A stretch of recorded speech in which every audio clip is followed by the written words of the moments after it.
আমি বরকতের নিয়তে সূরাতুল আসর আপনাদের সামনে তেলাওয়াত করেছি। নবী পাকের একটি হাদিস পেশ করেছি। এগুলোকে সামনে করে কিছু কথা আপনাদের সামনে তাকরার করা মাকসাদ। আল্লাহ তাআলা কিছু উপকারী কথা আপনাদের কানে পৌঁছানোর তৌফিক দান করেন। আপনারা দোয়া করুন, বলুন আমিন। আল্লাহর কালামের 114 সূরার ভেতরে 103 নম্বর সূরার নাম সূরাতুল আসর। আম্মা পারার শেষ ভাগে সিরিয়ালে সূরাটা কোরআনে কারীমের একেবারে শেষ ভাগে হলেও নাজিল হওয়ার দিক দিয়ে 13 নম্বর। এর ভেতরে 3টি আয়াত আছে। সূরাটা মক্কি সূরা, মক্কায় অবতীর্ণ।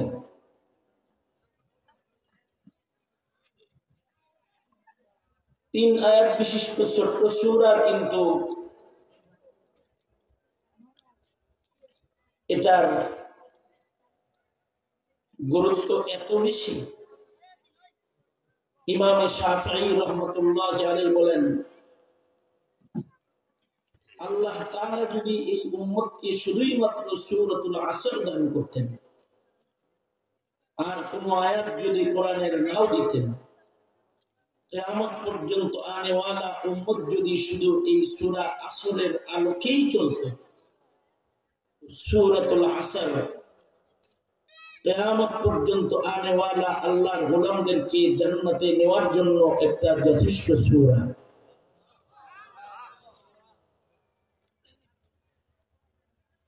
সাহাবায়ে কেরামের আমল ছিল,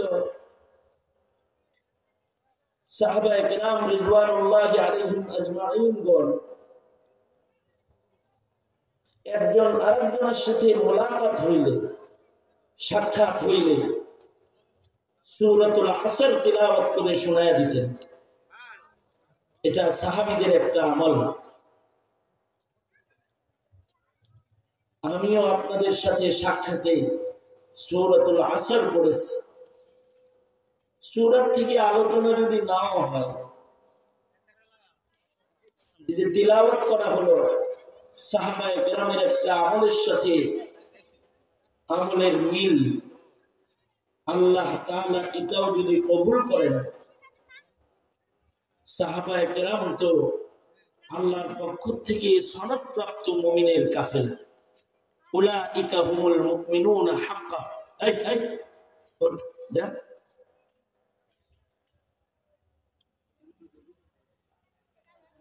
সাহাবায়ে কেরাম হলো সনদপ্রাপ্ত মুমিন। ওনাদের কোন আমলের নকল হইলে জিন্দেগিতে এর বরকত যদি আসে, তাহলে আমরা সফল হব। এই মানুষে সূরাতুল আসর তেলাওয়াত করেছে। সূরার ভেতরে আসরুন শব্দটি আছে, এ কারণে সূরার নাম সূরাতুল আসর। আল্লাহ রাব্বুল আলামিন সূরার শুরুতে আসরের কসম করেছেন। আল্লাহর কালামে আল্লাহ তাআলা কখনো কখনো কসম করে করে আল্লাহর কথা আল্লাহ বলেছেন। কোরআনে কারীমে অনেক কসম আছে, আল্লাহ কসম করে কথা বলেছেন। আমাদেরও ফিতরাত, আমরাও কসম করে কথা বলি। মানুষও কথা বলার সময় কসম করে। আল্লাহ কথা বলতে বহু জায়গায় কসম করে আল্লাহ কথা বলেছে, কিন্তু আমাদের কসমের উদ্দেশ্য একটা, আর আল্লাহ পাকের কসমের উদ্দেশ্য আরেকটা। আমরা কসম করি আমাদের কথায়, আমাদের কথাকে সত্য প্রমাণিত করার জন্য। আমরা কসম করি আমাদের কথার ওজন বাড়াইবার জন্য। আমরা কসম করি আমাদের কথাকে বিশ্বাসযোগ্য কথায় পরিণত করার জন্য কথায় কসম করি। আল্লাহর কসম আমাদের কসমের মতো কোনো কসম না।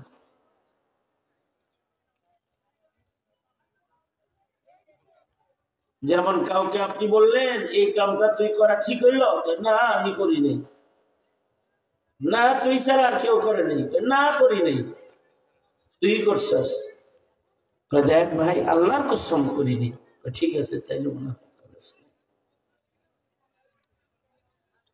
আমাদের জীবনে আমাদের কথায় কসম হলো আমাদের কথার গুরুত্বকে বৃদ্ধি করার জন্য কসম হয়। আল্লাহ পাকের কালামের ভেতরে কোন কসম এমন উদ্দেশ্যে আল্লাহ করেন নাই, কারণ আল্লাহর কথা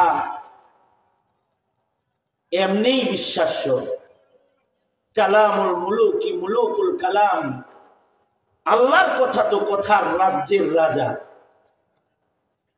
আর আল্লাহর চাইতে সত্যবাদী আর কে আছে? ওমান আসদাকু মিনাল্লাহি কিলা। সুতরাং আল্লাহর কথা তো সবই সত্য, এটা কসম করে সত্য প্রমাণিত করার কোনো দরকার নেই।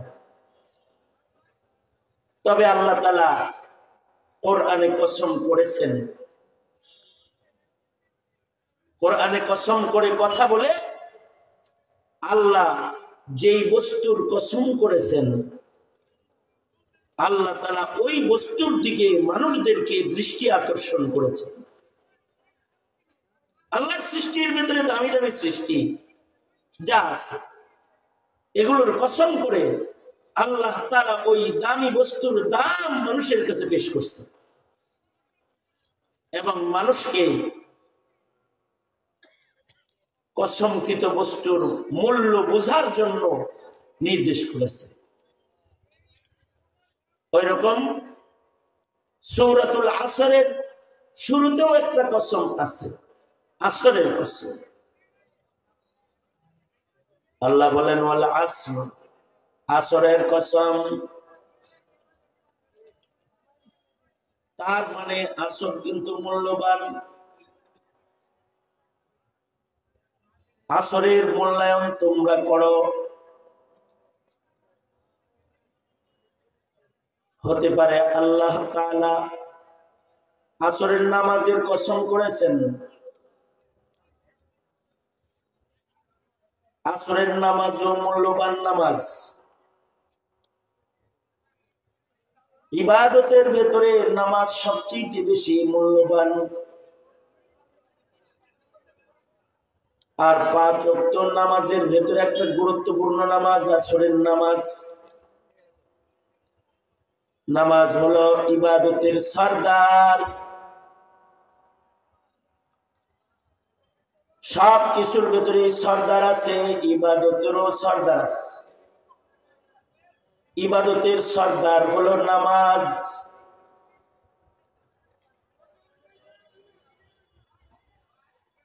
ফিরিস্তাদের ভেতরে সর্দার ফিরিস্তা আছে, মানুষের ভেতরে সর্দার আছে। পাহাড়ের ভেতরে সর্দার পাহাড় আছে, পানির ভেতরে সর্দার পানি আছে। পাথরের ভেতরে সর্দার পাথর আছে, ঘরের ভেতরে সর্দার ঘর আছে, কবরের ভেতরে সবচেয়ে দামি সর্দার কবর আছে। রাতের ভেতরে সর্দার রাত আছে, দিনের ভেতরে সর্দার দিন আছে। মাসের ভেতরে 12 মাসের ভেতরে সর্দার মাস আছে। সময়ের ভেতরেও সর্দার সময় আছে।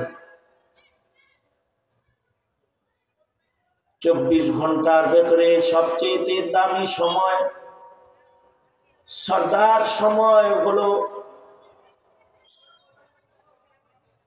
ওয়াক্তুল ফজর। ফজরের সময়টা হলো সবচেয়ে দামি সময়। রাতের ভেতরে যেমন লাইলাতুল কদরের পাশাপাশি আরো দামি রাত আছে, লাইলাতুল নিসফি মিন শাবান। ওরকম ফজরের নামাজ সর্দার নামাজ, এর সাথে একটা উজির নামাজও আছে, দামি ওয়াক্ত দামি নামাজ ফজরের নামাজ। ফজরের নামাজের পরপরই দামি নামাজ হলো সালাতুল আসর। ফজরের ওয়াক্তের পরে সবচেয়ে দামি ওয়াক্ত হলো আসরের ওয়াক্ত। ফজরের ওয়াক্তটা হলো মাকামে ভিলায়াত, মাকামে নবুওয়াত, আর আসরের ওয়াক্তটা হলো মাকামে ভিলায়াত।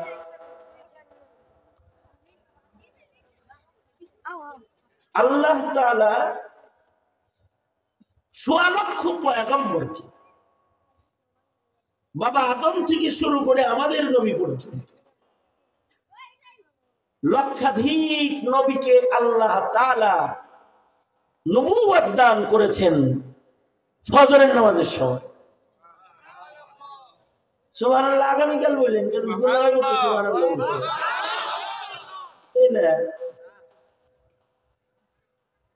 আমি আবার বলি কথাটা ভালো করে, একটা সুবহানাল্লাহ সুবহানাল্লাহ করে তো নেকি বাদ যেমন বুবির মতো বয়ে দেন এনে বুবার মতো বয়ে দিয়েছেন সুবহানাল্লাহ।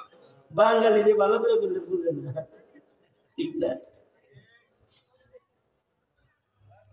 আমি এটাও বুঝি না যে মাইক বেশি ভালো হওয়ার কারণে আপনাদের কোনো সমস্যা কিনা, এটাও বুঝতেছি না। যে কত কিছু বোঝার আমার দরকার নেই, আমার পরে ওয়াজ করার লোক অনেক আছে। আমি কয়টা কথা হয়ে যাই, দোনো হাত উঁচা করে। মহিলা প্যান্ডেল কি আজকেও কাছে? হ্যাঁ, দূরে বাজার কাছে সোজা করে। মহিলা মাদ্রাসা তো মহিলাদের আগমন বেশি, আর মহিলারা আসছে দেখে পুরুষও বেশি হয়েছে। সব মহিলার লোকে পুরুষ একজন একজন আসছে, আর এই পুরুষগুলা তার যার যার মহিলা পাহারা দিতেছে বাইরে আসে। সোজা করেন, সোজা করেন। আপনারা যারা মহিলা ছাড়া নিশ্চিন্ত মনে ওয়াজ শুনতে আইছেন, তারা মহিলা প্যান্ডেলের কাছে যান নাই, বেঁচে গেছেন। আপনারা ভালো করে কিছু কথা শুনি, সোজা করেন না যারা দেন। জবান খুলে আওয়াজ করে বলেন সুবহানাল্লাহ। আরো জোরে বলেন সুবহানাল্লাহ, আলহামদুলিল্লাহ, লা ইলাহা ইল্লাল্লাহ, আল্লাহু আকবার। আওয়াজ করে বলেন আল্লাহু আকবার। আপনারা আরো জোরে করে বলেন আল্লাহু আকবার। আল্লাহু আকবার যত জোরে বলবেন শয়তান তত দূরে যাবে। জোরে বলেন আল্লাহু আকবার। হ্যাঁ, তুই বিশ্বাস আল্লাহু আকবার হবে না, বাইরে খারাপ আল্লাহু আকবার, ওই প্যান্ডেলের বাইরে থেকে আল্লাহ দেখছেন কি চিন্তা। হ্যাঁ, আমি জানি চাষি আছে না,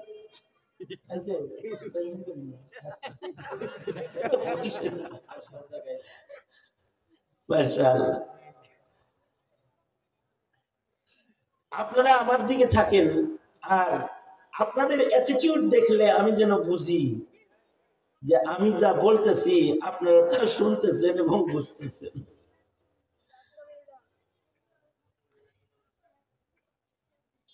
বাতিটা বন্ধ করো, আমার চোখে লাগতেছে।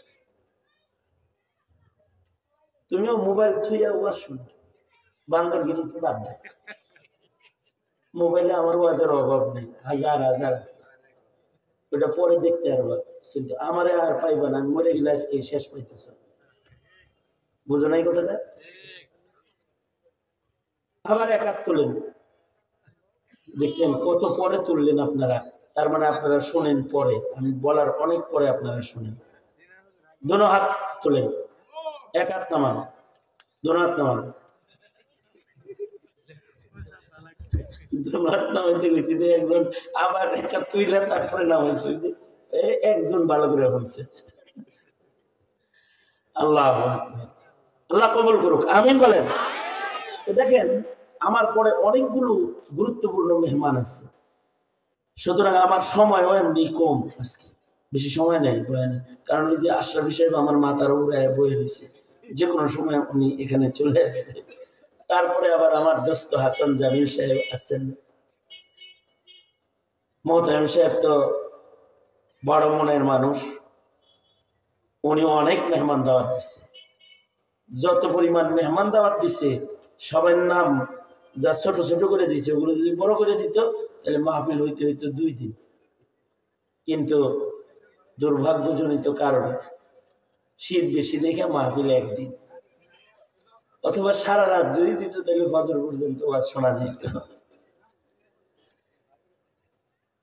আমি কিছু কথা যেদিকে চলতেছিলাম ওই দিকে চলি, আপনারা একটু তাওয়াজ্জুহ এই দিকে করেন। আমি আবার বলি কথাটা, সব জিনিসের ভেতরে সর্দার আছে। রাতের সর্দার আছে লাইলাতুল কদর, দিনের সর্দার আছে ইয়াউমুল জুমআ, ইয়াউমুল আরাফা, পাহাড়ের সর্দার আছে সাফা মারওয়া, তুর নূর সুর, মাসের সর্দার আছে শাহরুর রমাদান, কিতাবের সর্দার আছে সর্দার কিতাব কোরআন, মানুষের সর্দার আছে মুহাম্মদুর রাসূলুল্লাহ সাল্লাল্লাহু আলাইহি ওয়াসাল্লাম, ফেরেশতাদের সর্দার আছে জিবরাইল আলাইহিস সালাতু ওয়াস সালাম, পাথরের সর্দার আছে হাজারুল আসওয়াদ মাকাম ইব্রাহিম, ঘরের সর্দার আছে বাইতুল্লাহ, কাবা, বাইতুল আতিক। এরকম কবরও সর্দার কবর আছে, সর্দার কবর মুহাম্মদুর রাসূলুল্লাহ সাল্লাল্লাহু আলাইহি ওয়াসাল্লামের রওজা। কেউ জিয়ারত করতে গেলে শাফাতের মালিক হয়ে যায়। ওই রকম 24 ঘন্টার ভেতরে সর্দার সময় আছে, দামি সময়। 24 ঘন্টার ভেতরে সবচেয়ে দামি সময় হলো ওয়াক্তুল ফজর।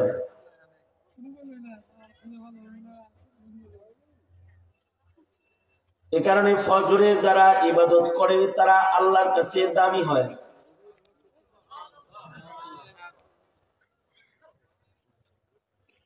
এ কারণে ফজরের নামাজ যারা পড়ে তারা আল্লাহর কাছে দামি নামাজ, কারণ তাদের নামাজের সাক্ষী দেয় ফেরেশতারা। ফজরের নামাজ হলো নামাজের সাক্ষ্য নামাজ। এ সময় ফেরেশতাদের শিফটি পরিবর্তন হয়, জমিনের ফেরেশতা আসমানের ফেরেশতা উপরে আসা যাওয়া করে, এক শিফটি যায় আর এক শিফটি আসে। এ কারণে ফজরের নামাজ হলো সাক্ষী নামাজ। আকিমিস সালাতা লিদুলুকিশ শামসি ইলা ওয়াসাকিল লাইল ওয়া কুরআনাল ফাজর ইন্না কুরআনাল ফাজরি কানা মাশহুদা। ইবাদতের ভেতরে সর্দার হলো নামাজ। 5 ওয়াক্ত নামাজের ভেতরে সর্দার নামাজ হলো ফজরের নামাজ। ফজরের নামাজের সময়ের দাম বেশি, ফজরের নামাজে কোরবানি বেশি, ফজরের নামাজে মেহনত বেশি। জানবি হয়তো পিছিয়ে যান, তো যান কানে ঘুরাতে কথা বলবেন।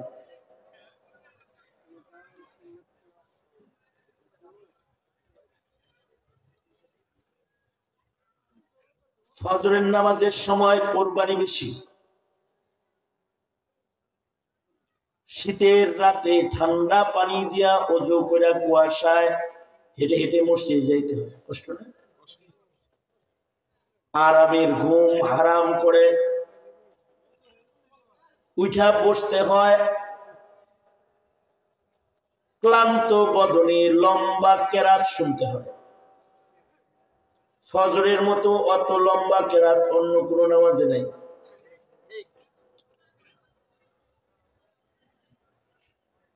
ফজরের নামাজে কুরবানি বেশি, কষ্ট বেশি, তিলাওয়াত বেশি। ফজরের ওক্তের দাম বেশি। এ কারণে ফজরের নামাজের মূল্য বেশি।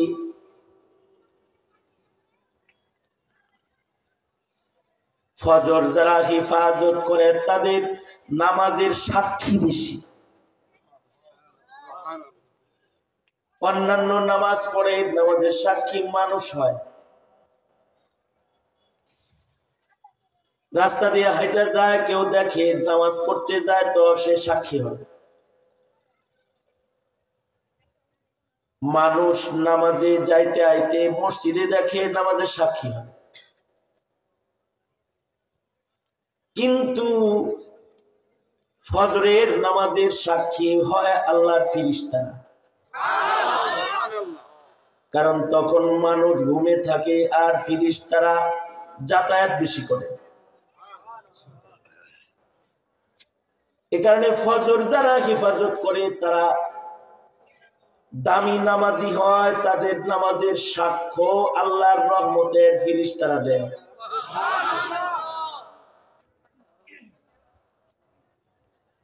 তাহলে ফজরের নামাজ ঘরে পড়ার নামাজ নাকি মসজিদে গুরুত্বের সাথে যায় পড়ার নামাজ?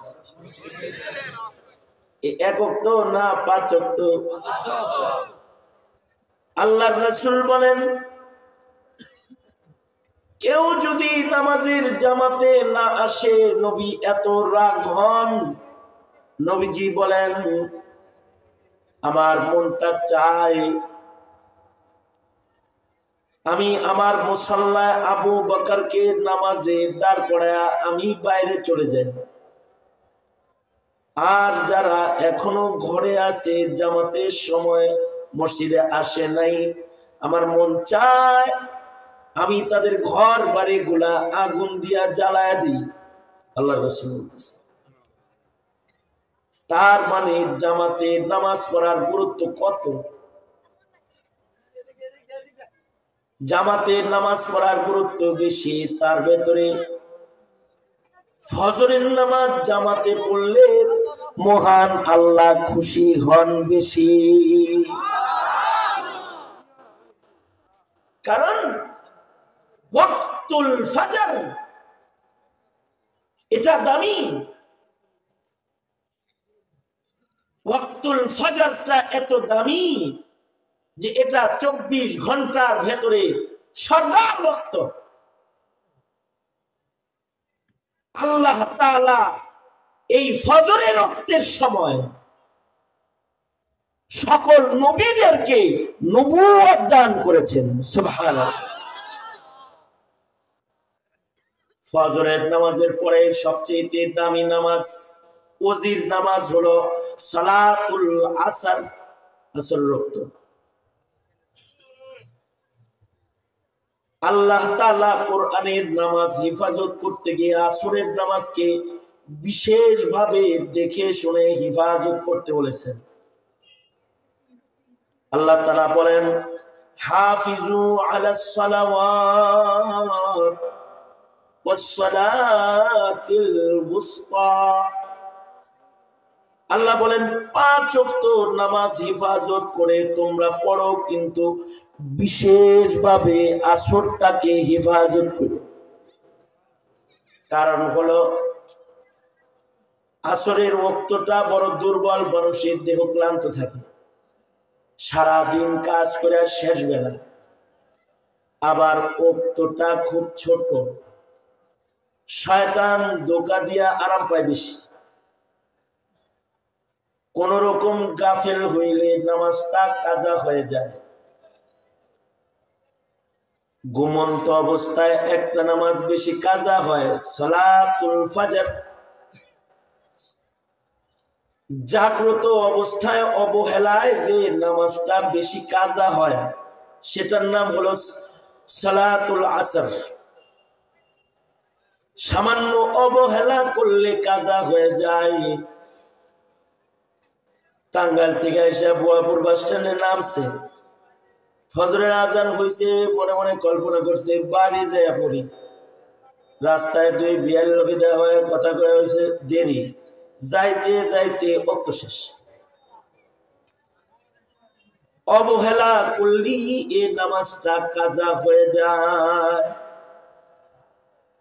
এই কারণে আল্লাহ তাআলা এই নামাজটাকে বিশেষভাবে হিফাজত করতে বলেছেন।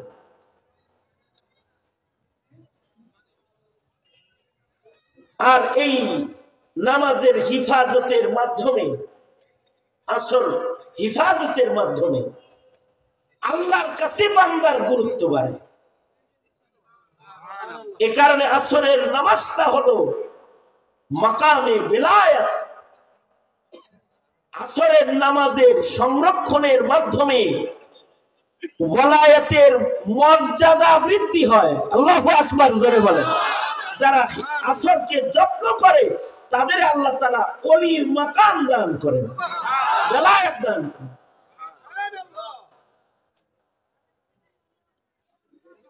এ কারণে খাজা কুতবুদ্দিন বখতিয়ার কাকি রহমাতুল্লাহি আলাইহি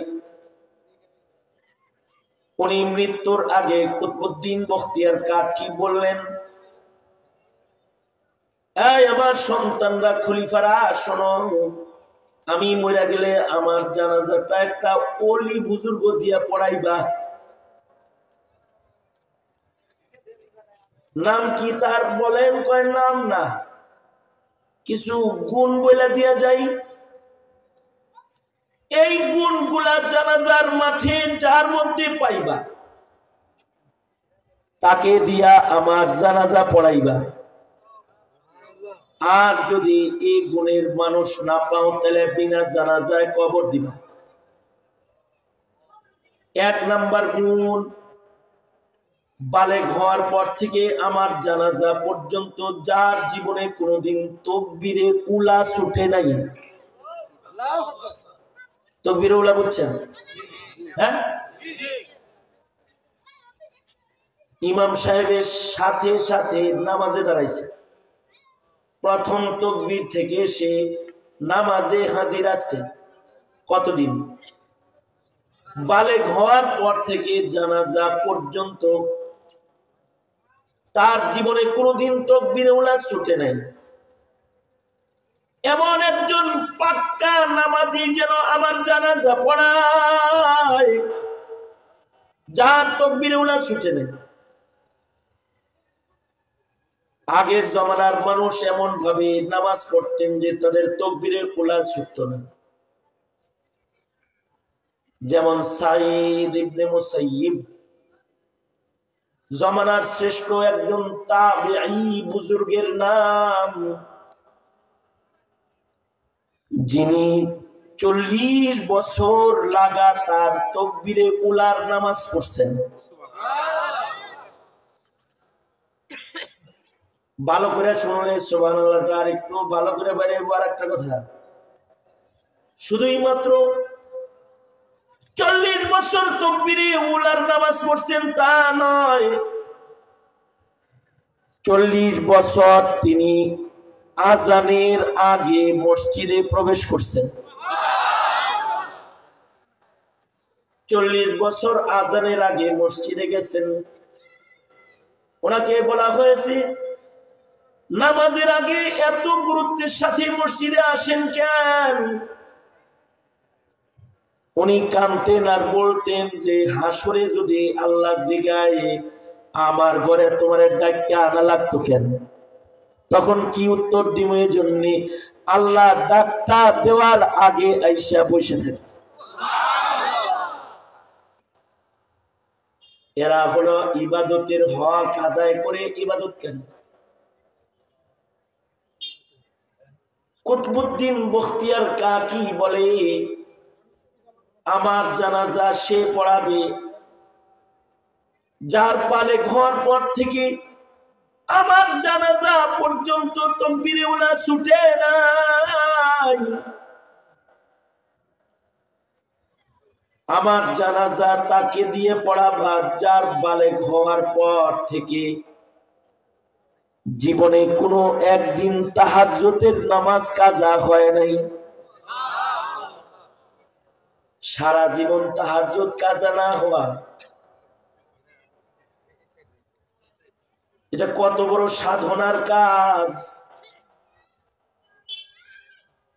ইমামে আজম আবু হানিফা রাহমাতুল্লাহি আলাইহি, আমাদের হানাফি মাযহাবের ইমাম, ইমামে আজম, ইমামুনা ইমামুদ দুনিয়া, ইমামুদ দুনিয়া ইমামে আজম আবু হানিফা রাহমাতুল্লাহি আলাইহি রাতের নামাজ কত গুরুত্বের সাথে পড়েছেন। সুদীর্ঘ 40 বছর ইমাম আজম আবু হানিফা এশার ওযু দিয়া ফজরের নামাজ আদায় করেছেন 40 বছর। 40 বছরের ভেতরে রাতের বেলায় বিছনায় পিঠ লাগায় নাই। খাজা কুতুবউদ্দিন বখতিয়ার কাকি বলে, আমার জানাজা তারে দিয়া পড়াইবা যার জীবনে তাহাজ্জুদের নামাজও কাজা নাই। 3 নাম্বার গুণ, আমার জানাজার ইমামতি সে করবে যার চোখ দিয়া কোনদিন পরনারী দেখে গুনার কল্পনা করে নেই। পরনারী দেখছে, নজরে ফুজাত, চোখ পড়েই যেতে পারে, কিন্তু দেখার জন্যই যে গার্লস স্কুলের সামনে খাড়াই রয়েছে, ওয়াজের বাহানায় পছন্দের বেরিয়ে দেখবার লাগিয়া মহিলা প্যান্ডেলের কাছাকাছি ঘোরাফেরা করতেছে। বুঝেন নাই কথা? আকর্ষণ নিয়ে দেখা। একটা হলো চলতি পথে দৃষ্টি পড়ে যাওয়া, আর একটা হলো কবি নজরুলের মতো দেখা। নজরুল বলে, তুমি সুন্দর তাই চেয়ে থাকি, এ কি মোর অপরাধ। তবে কবি নজরুলের ভালো কিছু কবিতাও আছে। তার মরার চিন্তার কবিতা, কবরের চিন্তার কবিতা, মসজিদেরই পাশে আমার কবর দিও ভাই, যেন গড়ে থেকেও মুয়াজ্জিনের আযান শুনতে পায়। আমার তো মন বলে নজরুলের এই কবিতার কারণে আল্লাহ হয়তো তার কবরের আযাব মাফ করে দিতে পারে।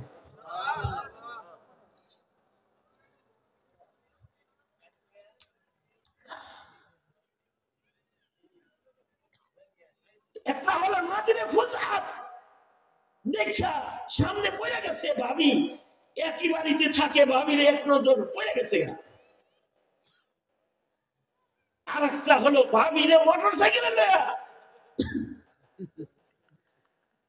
ভাবি পিছে আছে, হে হ্যাঁ লুকিং গ্লাসও ভাবির চেহারার দিকে দিয়ে ইহা দিয়ে ইহা যাইবার লাগছে। নজরের গুনাহ হারাম, চক্ষু হেফাজত করো। এই জমানায় সবচেয়ে বেশি নজরের গুনাহ হয়, কারণ স্ক্রিন টাচ মোবাইল পকেটে পকেটে হাতে হাতে আছে। সাক্ষাতে দেখতে না পারলে ভিডিও কলে কয় একটু দেখি, ব্যাস।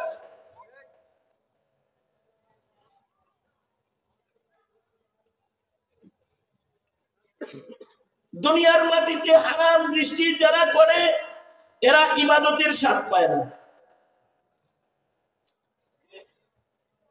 কুদৃষ্টি যারা করে তাদের কলব নষ্ট হয়ে যায়, তাদের ইবাদতের লজ্জত নষ্ট হয়ে যায়।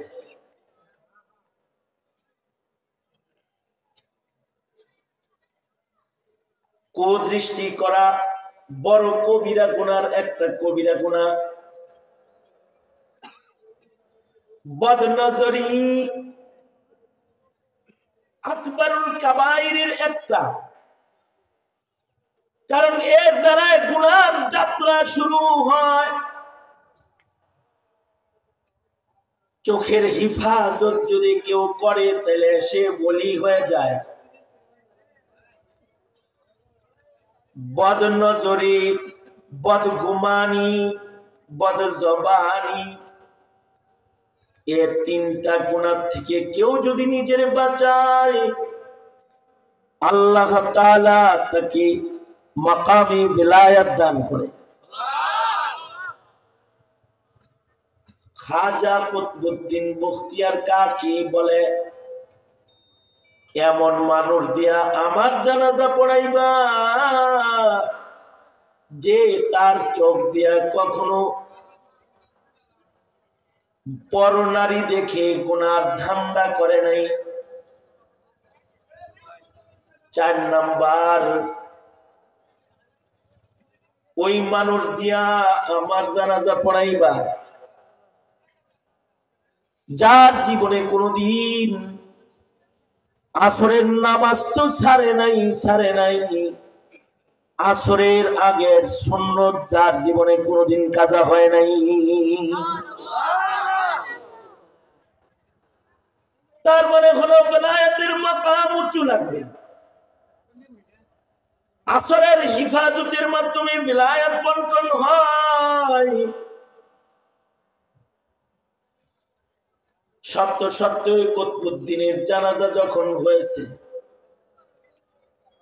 খাদেমে দাঁড়ায় বলে, জানাজার মাঠে আছেন কি কেউ যার 4 গুণ আছে, থাকলে জানাজা পড়ান, তাছাড়া বিনা জানাজায় কবর দেওয়ার নির্দেশ আছে। চোরের কাছে যেমন চোরের খবর থাকে, ওলির কাছে ওলির খবর থাকে। কুতবুদ্দিন জানতেন ভালো মানুষ আমার রাজ্যে আছে, তার একটু আমি চইলা যাই, কিন্তু ভালো মানুষটা দেখায় দিয়ে যায়। কার কাছে যাবে, কার কাছে যা কিছু শিখবে, কার সান্নিধ্যে সময় কাটাবে দেখায়া দিয়ে যাই। খাদেমে কুতবুদ্দিনের বক্তব্য পেশ করলেন, জানাজার মাঠে যারা আছে সবাই মাথা নিচের দিকে দিয়ে দাঁড়ায়, কারোর জানাজা পড়ানোর হিম্মত নাই।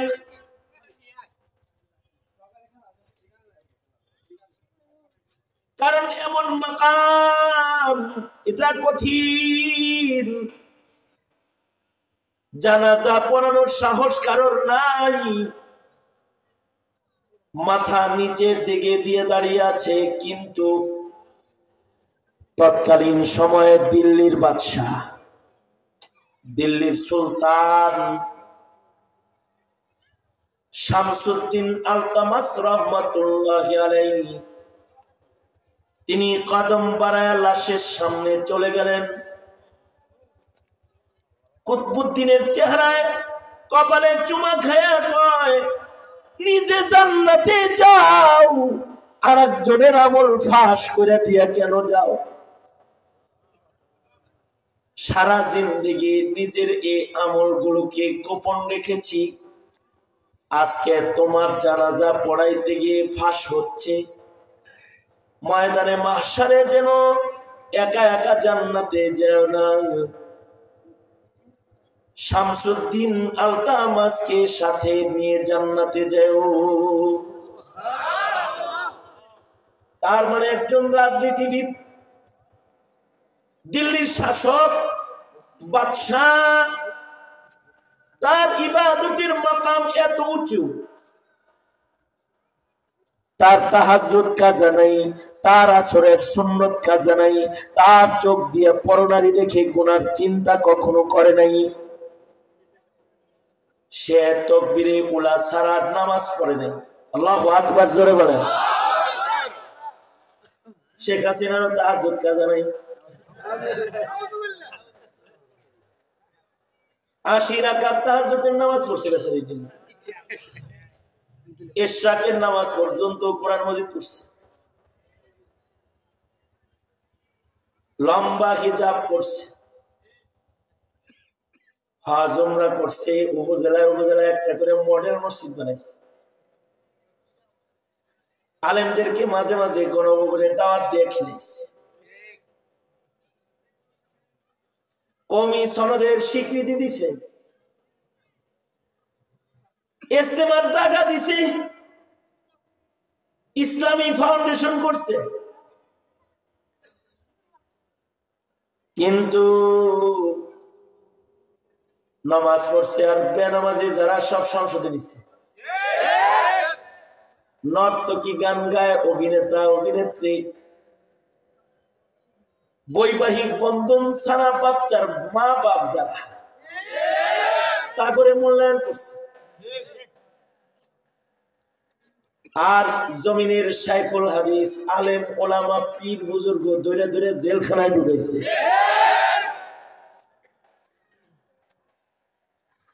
ইস্তেমার জায়গা দিছে, কিন্তু ইস্তেমার পবিত্র মাটিতে হেলমেট বাহিনী ঢুকায় মারামারি করায় রক্ত জড়াইছে। এই জমিনে 50 বছরের ভেতরে চোখের পানি ছাড়া অন্য কোনো পানি পড়ে নাই। কিন্তু এই জমিনে গায়ের রক্ত জড়াইছে, লাশ ফলাইছে। উপজেলায় উপজেলায় মসজিদ বানাইছে। সারা দুনিয়ার সব মসজিদের ভেতরে এতাহাতি অজাহাতি ডান্ডা বাহিনী খাড়া করছে।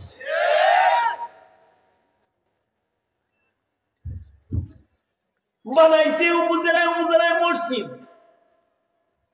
বক্তব্যে নাই আমার মসজিদের তাকবীরে উলার নামাজ পড়বি, দলের নেতা কর্মী কোন নামাজ পড়তে কয় নাই।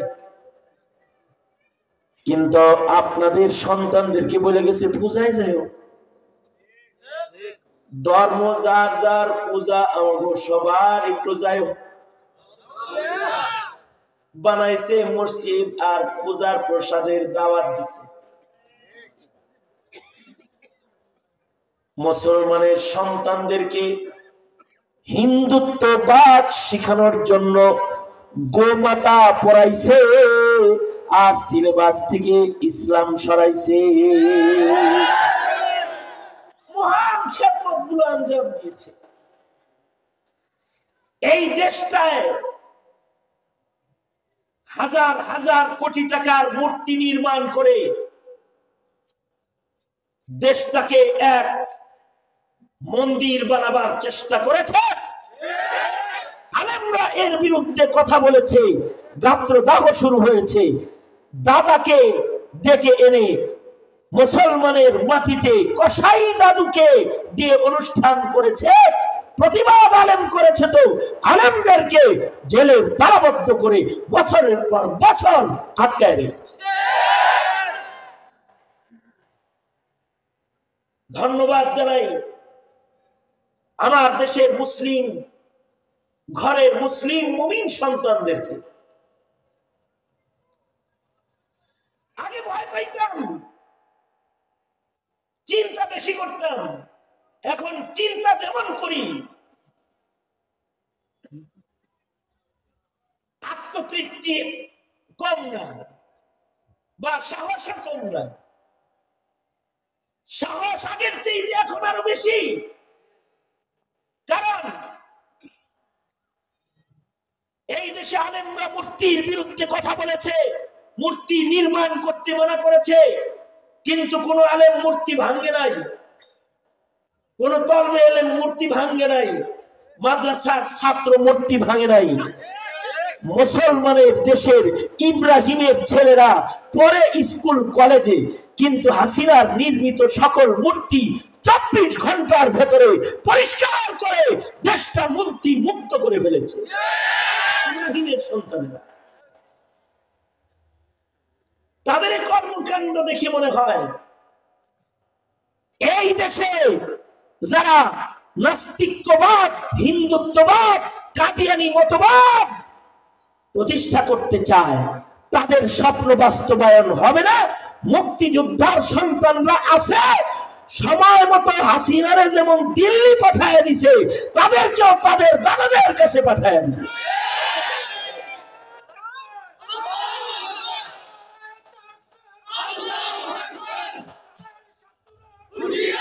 এটা এক ঈমান, এটা মুসলিম দেশের মুসলমান সন্তানের ঈমান।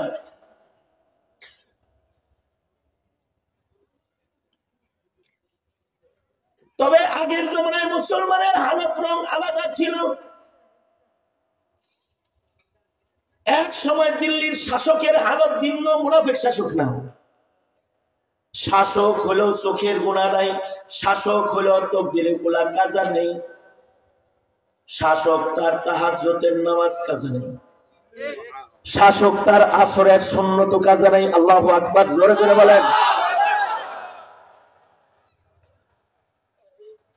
সুলতান শামসুদ্দিন আলতামাস রহমাতুল্লাহি আলাইহি তিনি জানাজার নামাজের ইমামতি করলেন, ওনার আসরের সুন্নত কাজা নাই।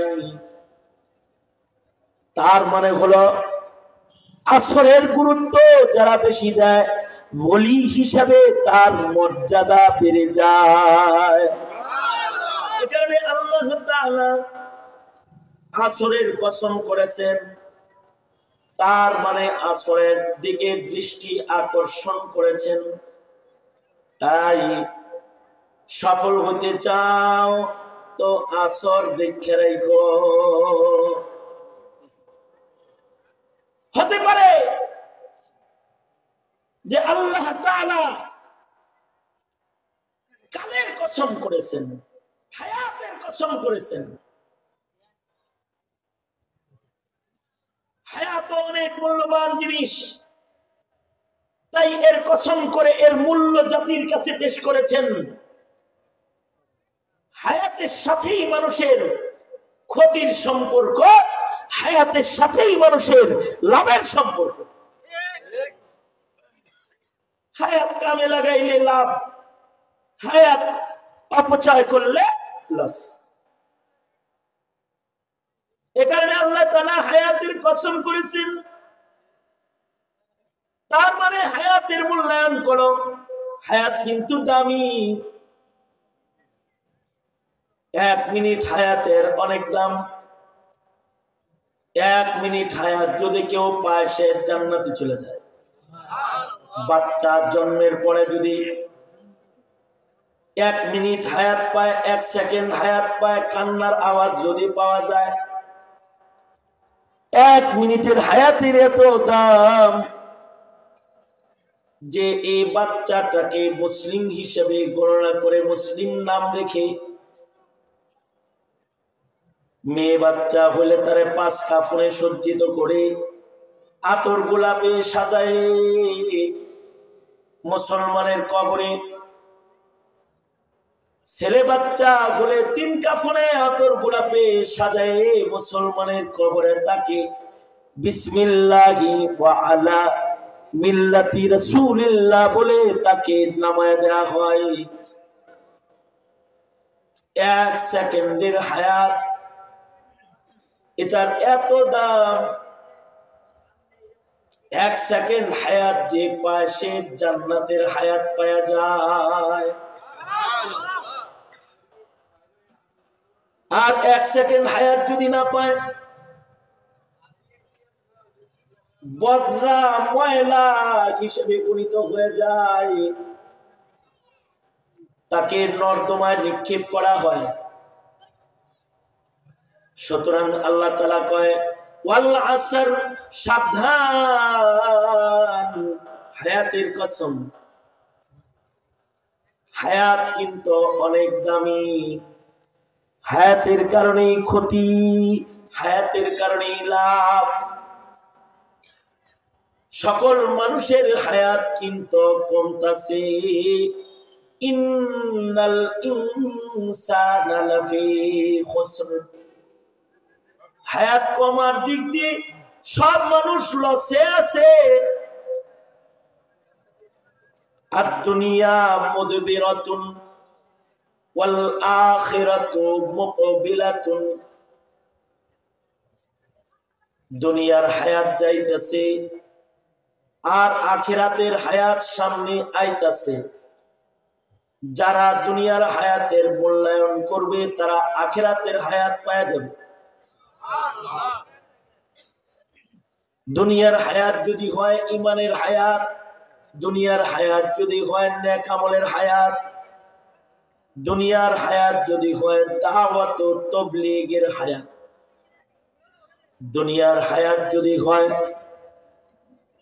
সবর আর তাহাম্মুলে সুসজ্জিত শাহাদাতেরও হায়াত, দুনিয়ার হায়াতি যদি এর দৌলতের মালিক কেউ হয় তাহলে দুনিয়ার হায়াতে তার লস নয়, তার দুনিয়ার হায়াত তাকে জান্নাতের অফুরন্ত হায়াতের সাথে যুক্ত করে দিবে। আর যারা দুনিয়ার হায়াত বরবাদ করবে তারা কিন্তু মৃত্যুর মাধ্যমে দোজখের ভেতরে তারা পড়ে যাবে। এখানে আল্লাহ তাআলা বলেন ওয়াল আসর, কালের কসম, হায়াতের কসম। হায়াত হলো ক্যাপিটাল, হায়াতের দ্বারা আখিরাত বাণিজ্য হয়। যার হায়াত যত লম্বা হয় তার ইবাদত তত বেশি হয়। যার হায়াত লম্বা তার লাইলাতুল কদর বেশি, যার হায়াত লম্বা তার রমজান বেশি, যার হায়াত লম্বা তার জীবনে নামাজ বেশি, সিজদা বেশি, যার হায়াত লম্বা তার কোরআন তেলাওয়াত বেশি। হায়াত বড় মজাদার জিনিস, এটা সবাই চায়। কেউ মরতে চায় না, সবাই বাঁচতে চায়। কারণ হায়াত সবাই চায়, কিন্তু হায়াত নিজে ইচ্ছায় পাওয়া যায় না। আল্লাহ যারে যা দেয় ওইটা সে পায়। দামি জিনিস কারোর জন্য অপেক্ষা করে না, ঘড়ির কাঁটা চলতে থাকে, কিনতে পাওয়া যায় না মার্কেটে। এ কারণে লম্বা হায়াত যে পাইল সে খুশনসিব। তবে আল্লাহর রাসূল বেশি লম্বা হায়াত চান নাই, বরঞ্চ আল্লাহর রাসূল দোয়া করেছেন, ওগো আল্লাহ, আরজালে উমর থেকে তোমার কাছে পানাহ চাই। এত লম্বা হায়াত আমার দরকার নাই, যে হায়াতে গেলে দুর্বল হয়ে যাই, যে হায়াতে গেলে কান নষ্ট, চোখ নষ্ট, হাত নষ্ট, পাও নষ্ট, অচল অথর্ব, এমন হায়াতের দরকার নাই। যে হায়াত পাইলে করুণার পাত্র হয়ে যায়। আয় আল্লাহ, আরজালে উমর থেকে আমাকে পানাহ দাও। থুরথুরা বুড়া হওয়ার আগে আল্লাহ তুমি আমাকে লয়ে যাও। বিষয়টা এরকম। কারণ হলো বয়স বেশি হইলে মানুষ অচল হয়, নিকৃষ্ট অচল। মানুষ জন্মের পরে অচল, কিন্তু উৎকৃষ্ট অচল। চলতে পারে নাই কিন্তু কোমলতা অনেক, চলতে পারে নাই হাসিটা সুন্দর, চলতে পারে নাই মুখে দুর্গন্ধ নাই, লালা পড়ছে মিষ্টি শিরার মতো, মায় চেটে খেয়ে ফেলছে, পেশাব পায়খানা করেছে, দুর্গন্ধ নাই, মাথার কাছে নিয়ে মা বাপ ঘুমাইছে।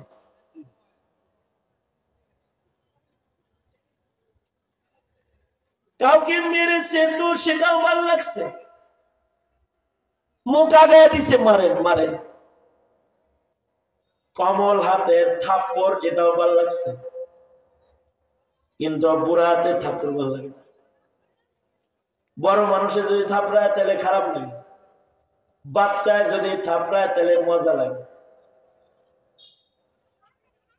বাচ্চা যে তার ভেতরে দুর্বলতার সাথে একটা কোমলতা বিদ্যমান আছে, কিন্তু বুড়া দুর্বলতার সাথে নিকৃষ্টতা বিদ্যমান আছে। চামড়া ঘুষায় দেয়, মুখে দুর্গন্ধ এসে যায়, চক্ষু অচল হয়ে যায়, কান অচল হয়ে যায়, দাঁড়াবার ক্ষমতা নষ্ট হয়ে যায়। এমন নিকৃষ্ট হায়াত থেকে আল্লাহর রাসূল পানাহ চাইছেন, কিন্তু নবীজি দোয়া করছেন, আল্লাহুম্মা বারিক ফি হায়াতি। ওগো আল্লাহ, আপনি আমার হায়াত বরকতপূর্ণ করে দেন, বরকতপূর্ণ হায়াত দেন। অর্থাৎ কম হায়াত কিন্তু বরকতওয়ালা হায়াত, হায়াত কম কিন্তু তার ভেতরে নেকি বেশি দান করে, সব বেশি। আল্লাহ তাআলা কবুল করছেন, রমজান দিছেন, এটা আইতাছে। নফল করবে ফরজের সওয়াব পাবে, ফরজ করবে 70 গুণ বৃদ্ধি হবে। এক রাত দান করছেন খায়রুম মিন আলফি শাহর, বরকত বেশি কিন্তু হায়াত কম, মাত্র 63। নবীজির হায়াত 63, আবু বকরের হায়াত 63, ওমরের হায়াত 63, হযরত ইমাম বুখারীর হায়াত 63, ইমাম নববী মাত্র 14 বছর কাম করছেন, 14 বছরে বরকত এত বেশি, দুনিয়ার এমন কোন বিষয় নাই যে বিষয়ে কলম ধরে না, বরকত বেশি। এই উম্মতের হায়াত হলো 60-70 এর মাঝে শেষ, কিন্তু বরকত বেশি।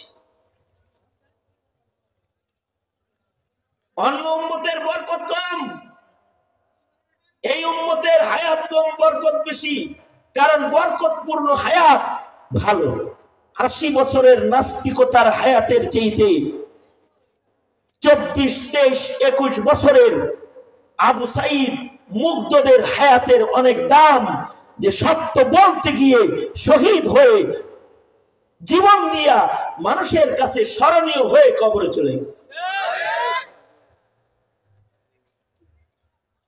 শিয়ালের মতো তুমি 1000 বছর বেঁচে না থেকে সিংহের মতো বেঁচে থাকো একদিন, ওপারের ডাকে সাড়া দিয়ে ও অমর হয়ে তুমি রবে চিরদিন, অমর হয়ে তুমি রবে চিরদিন। খুব লম্বা হায়াত দরকার নাই, কিন্তু বরকতওয়ালা হায়াত দরকার। কারণ হায়াতের দাম অনেক বেশি, 1 সেকেন্ড হায়াতেরও অনেক দাম, 1 রজনী 1 দিনের অনেক দাম।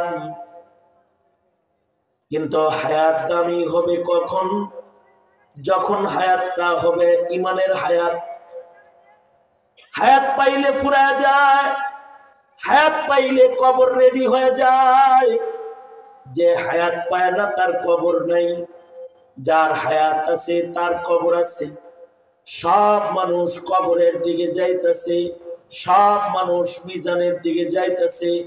যার হায়াত আছে সে পুলসরাতের দিকে যাইতেছে, যার হায়াত আছে সে হাসরের কাহার জালালের মালিকের সামনের দিকে যাইতেছে। দিন যাইতেছে, সেকেন্ড যাইতেছে, হায়াত শেষ হয়ে যাইতেছে, ভয়ঙ্কর দিনগুলা কাছে আসতেছে।